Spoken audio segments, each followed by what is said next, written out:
Halo, Assalamualaikum warahmatullahi wabarakatuh. Perkenalkan, nama saya Rilistiana dengan nomor induk siswa 123101006, kelas 1D semester 1, Prodi PGMI, Fakultas Eptik, IAIN Pontianak. Di sini saya akan menjelaskan materi mengapa dunia harus mematuhi hukum. Dalam bab sebelumnya, kita telah membahas tentang pertanyaan epistemologi, yaitu pertanyaan mengenai bagaimana pengetahuan ilmiah dibuktikan dengan mengacu pada bukti dan sifat. Dalam bab ini, kita akan beralih ke ontologis, yaitu pertanyaan tentang berbagai hal yang ada di dunia. Entitas macam apa yang diasumsikan atau ditujukan keberadaannya di dunia menurut ilmu pengetahuan modern? Sebagai jawabannya yaitu sudah menjadi hal yang wajar bahwa ada hukum-hukum yang mengatur perilaku dunia dan merupakan urusan ilmu pengetahuan untuk menemukannya. Gagasan bahwa dunia diatur oleh hukum yang merupakan urusan ilmu pengetahuan adalah hal yang umroh. Namun, pertanyaan tentang apa maksud dari gagasan tersebut bukanlah suatu masalah. Masalah mendasarnya yaitu disoroti oleh Robert Boyle pada abad ke-17. Gagasan tentang hukum berasal dari bidang sosial yang masuk akal. Hukum masyarakat dipatuhi atau tidak dipatuhi oleh individu yang mampu memahami dan akibat tidak melanggarnya. Namun jika hukum dipahami secara alami, bagaimana bisa dikatakan bahwa sistem material di alam mematuhi hukum? Karena mereka hampir tidak dapat dikatakan berada dalam posisi untuk memahami hukum-hukum yang harus mereka patuhi. Dan dalam hal apapun, hukum dasar yang berlaku dalam ilmu pengetahuan dianggap tidak ada pengecualian, sehingga tidak ada kolerasinya dengan pelanggan yang dilakukan seorang. Apa sih yang membuat materi sesuai dengan hukum? Namun itu bukanlah pertanyaan yang mudah. Saya berpendapat bahwa Boyle, yaitu bahwa Tuhan mempunyai materi yang berperilaku sesuai dengan hukum yang telah Dia tetapkan, masih menyisakan banyak hal yang tidak diinginkan dari sudut pandang modern. Hukum sebagai keteraturannya, salah satu jawaban umum terhadap pertanyaan apa yang membuat materi berperilaku sesuai dengan hukum adalah menyangkal legitimasinya. Alur pemikiran yang terlibat di sini diungkapkan dengan tegas oleh filsuf David Hume dan telah berpengaruh sejak saat itu. Dari sudut pandang humaniora, adalah suatu kesalahan untuk berasumsi bahwa perilaku yang sesuai dengan hukum disebabkan oleh apapun. Memang benar, namun seluruh gagasan tentang hubungan sebab akibat di alam dipertanyakan.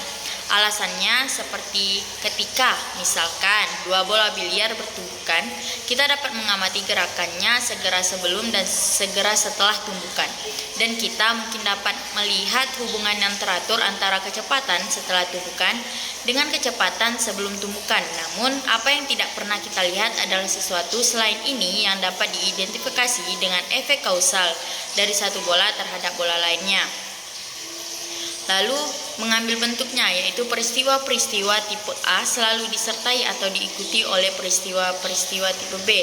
Misalnya lagi, yaitu hukum jatuh Galileo berbentuk setiap benda berat yang dilepaskan di dekat permukaan bumi, benda itu jatuh ke tanah dengan kecepatan tetap.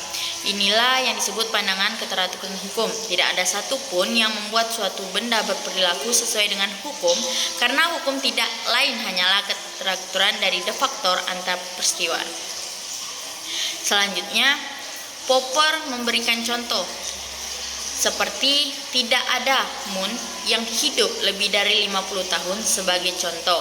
Mungkin saja tidak ada moa, spesies yang kini punah dan yang pernah hidup lebih dari 50 tahun. Namun beberapa mungkin saja hidup seperti itu. Terlepas dari kesulitan dengan gagasan bahwa keteraturan merupakan syarat yang cukup bagi suatu hukum, pertimbangan langsung tentang hukum sebagaimana yang terdapat dalam ilmu pengetahuan dengan kuat menunjukkan bahwa keteraturan juga bukan merupakan syarat yang diperlukan. Jika pandangan bahwa hukum menggambarkan hubungan teratur yang tidak ada duanya di antara peristiwa-peristiwa ditanggapi dengan serius, maka tidak satupun klaim yang biasanya dianggap sebagai hukum ilmiah akan memenuhi syarat. Hukum kejatuhan Galileo yang disebutkan di atas adalah salah satu contohnya. Misal, dedaunan musim gugur jarang jatuh ke tanah dengan percepatan yang seragam. Berdasarkan pandangan keteraturan yang tidak memenuhi syarat, hal ini akan membuat undang-undang tersebut salah. Jika undang-undang dianggap sebagai peraturan yang tidak memiliki pengecualian, maka akan sangat sulit untuk memenuhi calon undang-undang yang serius karena tidak adanya peraturan yang sesuai. Lebih penting lagi, sebagian besar jika tidak semua generalisasi yang dianggap sebagai hukum dalam sains gagal memenuhi syarat dari sudut pandang praktik, ilmiah, dan umum. Respon nyata yang dapat diberikan oleh pembela pandangan keteraturan hukum terhadap pengamatan ini adalah dengan menyatakan kembali pandangan tersebut dalam bentuk kondisional. Hukum dapat dirumuskan dalam bentuk seperti peristiwa tipe A yang selalu diikuti atau diiringi oleh peristiwa tipe B, asalkan tidak ada faktor pengganggunya.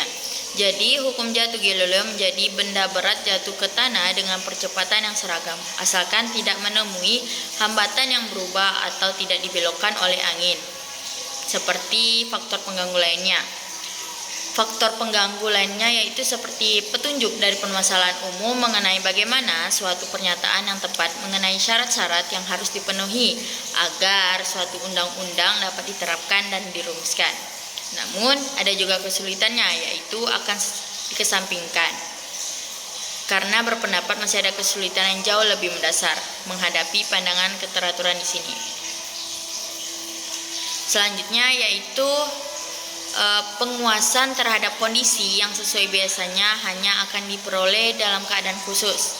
Pengaturan eksperimental terpaksa menyimpulkan bahwa hukum ilmiah pada umumnya hanya berlaku dalam situasi eksperimental dan tidak di luar. Begitu kita memasukkan hal seperti watak, kecenderungan, kekuasaan, dan kapasitas ke dalam karakteristik sistem material kita, maka hukum alam dapat dianggap sebagai ciri watak, kecenderungan, kekuasaan, atau kapasitas tersebut. Hukum jatuh Galileo menggambarkan disposisi benda berat untuk jatuh ke tanah dengan percepatan seragam, dan hukum gravitasi Newton menggambarkan gaya tarik-menarik antar medan masif. Ketika kita menafsirkan hukum dengan cara ini, kita tidak perlu lagi mengharapkan hukum untuk menggambarkan rangkaian kejadian di dunia, karena kejadian tersebut biasanya merupakan hasil dari beberapa disposisi, kecenderungan, kekuatan, atau kapasitas yang bertindak bersama dengan cara yang kompleks. Fakta bahwa kecenderungan daun untuk keguguran sesuai dengan hukum Galileo dibanjiri dengan oleh pengaruh angin bukanlah alasan untuk meragukan bahwa kecenderungan tersebut terus memengaruhi daun sesuai dengan hukum. Informasi yang relevan untuk identifikasi suatu undang-undang, kecenderungan-kecenderungan yang berkaitan dengan hukum yang sedang diselidiki perlu dilakukan.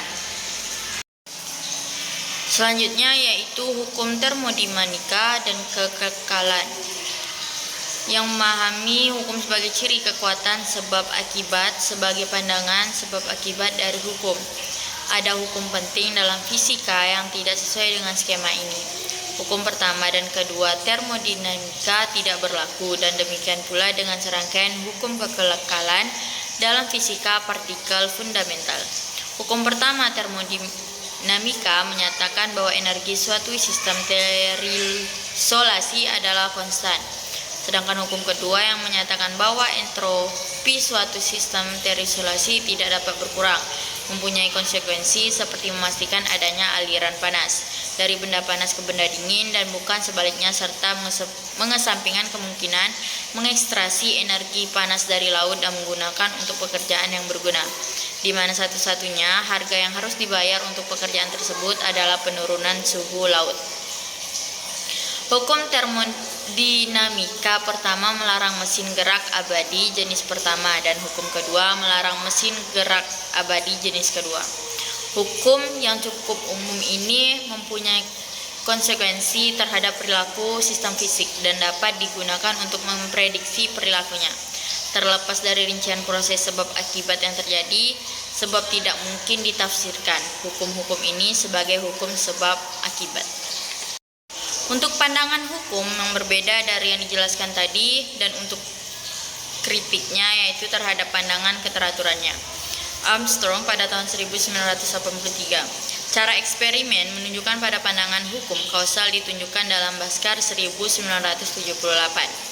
Chuck Reed pada tahun 1983 meragukan gagasan bahwa ada hukum fundamental yang berlaku di dunia ini, namun memodifikasi pandangannya untuk mempertahankan sesuatu yang lebih mirip dengan pandangan kausal dalam teksnya tahun 1989. Bentrokan antara banyaknya filsuf yang mengarakterisasi hukum dan gagasan tentang hukum yang digunakan oleh para ilmuwan dijelaskan dengan contoh menarik dalam Christie tahun 1994. Materi bab ini sebagian besar berasal dari dan dibahas lebih rinci dalam Chalmers tahun 1999. Diskusi terkini mengenai hakikat hukum adalah Van Fassen. Mungkin hanya sekian yang dapat saya sampaikan. Jika ada kesalahan, saya minta maaf. Sekian, wassalamualaikum warahmatullahi wabarakatuh.